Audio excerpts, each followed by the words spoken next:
All right, let's talk about solving square roots.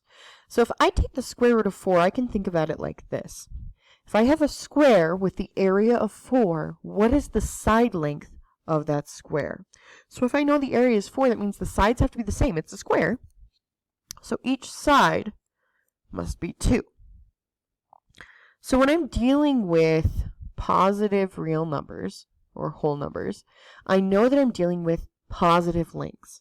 But however, in algebra, I have to think about this slightly differently because we have more numbers than just the positive real counting numbers. Okay? In algebra, we're going to think about if I have something squared and it equals 4. So we know 2 squared equals 4, but is there any other number squared that equals 4?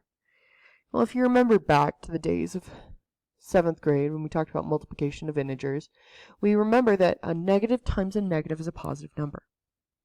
And a positive times a positive is a positive number. That's where we got the 2. 2 times 2 is 4. Well, if we do negative 2 times negative 2, we also get 4. So we can write our answer as 2 and negative 2, or we can use this handy little plus or minus sign, 2. Both of these are the same answer. They mean the same thing. All right, let's go ahead and give this a shot. So here I have x squared equals 49.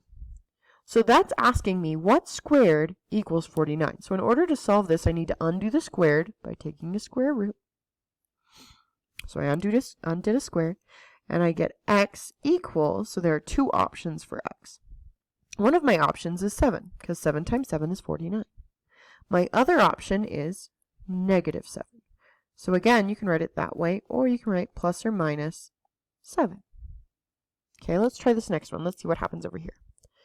So if we take the square root of both sides on this time, 1, because we have z squared equals 10, I don't know the square root of 10 nicely. It's going to be an irrational number. It's going to be a non-repeating, non-terminating decimal.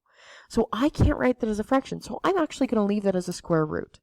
So I'm going to end up with z equals, we've got the positive square root of 10, because that's a number, it's a decimal. I just don't want to go find that decimal. And we've also got the negative square root of 10, which again, you can write as positive and negative square root 10. Those are the same answers. All right, let's go ahead and give these 2 a try, and then you'll have 4 problems that you can try there at the end, and you're good to go. All right, so let's do this. So we're going to subtract 2 from both sides over here. And I get y squared. So this is just solving. We're just undoing operations here. So I get y squared equals 9. Well, this seems kind of nice because now when I take the square root of both sides, I'm going to end up with y equals, I actually know the square root of 9. It's a square that has a side of 3. Now remember, you have a positive and a negative because 3 squared and negative 3 squared are both going to be positive 9. So again, you can also write your answer as positive and negative 3. All of that is the correct answer. All right, let's take a look at this next problem.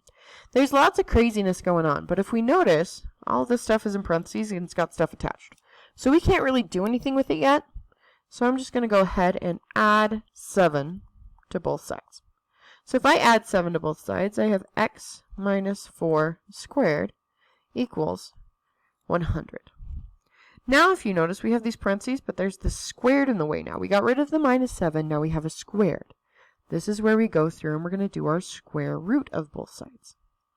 Now remember, we have a positive 10 and we have a negative 10 when we take the square root on this side. Those are the 2 numbers that it could have been. It could have been a 10 squared or it could have been a negative 10 squared to give me a positive 100. So now I have x minus 4 equals 10 and x minus 4 equals negative 10. So I'm going to split this into 2 problems. Got x minus 4 equals positive 10. And x minus 4 equals negative 10. All right, so now my last step is just to add 4 to both sides. And technically, I'm just going to do both at once just to save myself some time. And I end up with x equals 14, as well as x equals negative 6. Okay. All right, it's your guys' turn to do the last couple. So you've got this one. Please notice this should be a minus. In your book, it's a positive. Just go ahead and change it. And then right here, we've got our last 2 problems, and you guys are good to go. I hope you have an awesome day, and I'll see you guys next time.